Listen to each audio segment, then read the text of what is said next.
जगह मक्का मुकर्रमा।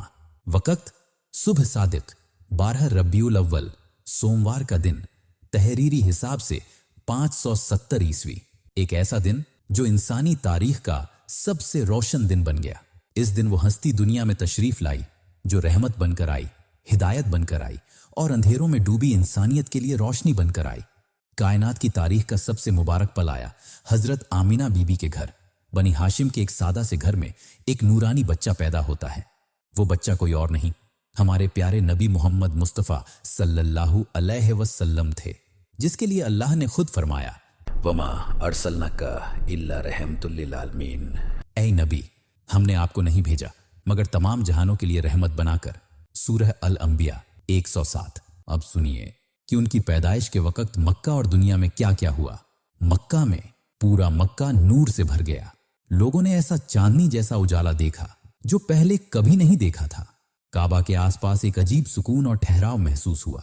काफिरों के बुतों में हलचल हुई और वे औंधे मुंह गिर भी पड़े। जैसे ही उस पाक लम्हे की शुरुआत हुई, एक अजीब सुकून पूरी दुनिया पर छा गया। हवाएं थम गईं, दरियां रुक गए, जमीन ने घूमना छोड़ दिया, जानवरों की आवाजें बंद हो गईं, पंछियां जहां थीं वहीं रुक गईं, आसमान सन्नाटे में डूब गया, सब कुछ ठहर गया। जैसे कायनात इंतजार में थी कि अब वो शख्स आने वाला है जिसके आने से इंसानियत को राह मिलेगी। बीबी आमीना कहती हैं, मैंने एक ऐसा नूर देखा जो मक्का से निकलकर शाम, सीरिया तक फैला हुआ था। मक्का के बाहर पूरी दुनिया में ईरान का हजारों सालों से जलता हुआ आग का मंदिर अचानक बुझ गया।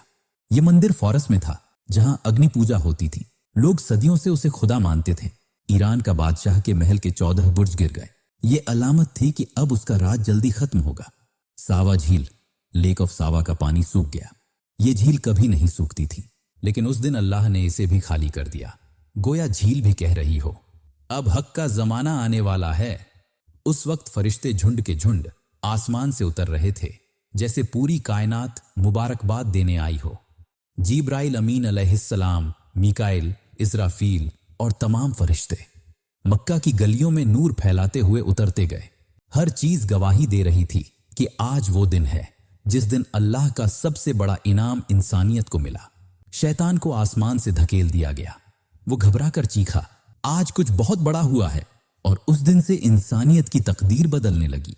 वही मोहम्मद सल्लल्लाहु अलैहि वसल्लम बड़े होकर झूठ, जुल्म और अंधेरे से भरी दुनिया में सच्चाई, इंसाफ और हिदायत लेकर आए। तो याद रखिए, 12 रबीउल अव्वल सिर्फ एक तारीख नहीं बल्कि रहमतुल लिल आलमीन सल्लल्लाहु अलैहि वसल्लम की आमद का दिन है। जब 12 रबीउल अव्वल आए तो सिर्फ रोशनी से नहीं, अपने दिल को भी रोशन कीजिए। उनकी मोहब्बत को सिर्फ जुबान तक न रखें बल्कि अपने किरदार में उतारिए, क्योंकि उस लम्हे की सबसे बड़ी तस्दीक यही है कि हम उनके बताए रास्ते पर चलें। सल्लल्लाहु अलैहि वसल्लम।